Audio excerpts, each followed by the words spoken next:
కర్నూలు జిల్లా హోళగుంద మండలం హెబ్బటం, పెదగొనెహల్, కొత్తూరు, ఇంగల్దహల్, లింగంపల్లి, బిజిహల్లి, చిన్నహ్యాట, పెద్దహ్యాట, నేరణకి, కొత్తకోట, ఎలార్తి, హోళగుంద గ్రామాల్లో గెలుపు కోసం కృషి చేయాలని ఎండను సైతం లెక్క చేయకుండా భారీ జనసంద్రత మధ్య సుడిగాలి పర్యటన చేశారు కూటమి అభ్యర్థి వీరభద్ర గౌడ్. అఖండ మెజార్టీతో గెలిపించాలని కోరారు. ఇంట్లో ఉండే 50,000 లోపల కూడా 15,000 సార్. 50,000 4,000 పెంచాలి. బస్సు ఉచిత ప్రయాణం ఎక్కడున్నా పోయండి, ఆంధ్రప్రదేశ్ ఫ్రీ.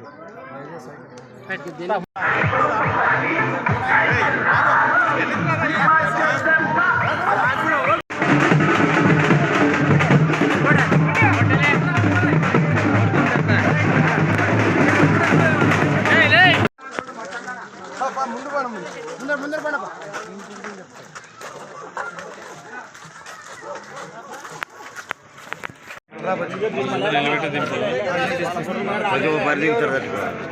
ఇలా అందరూ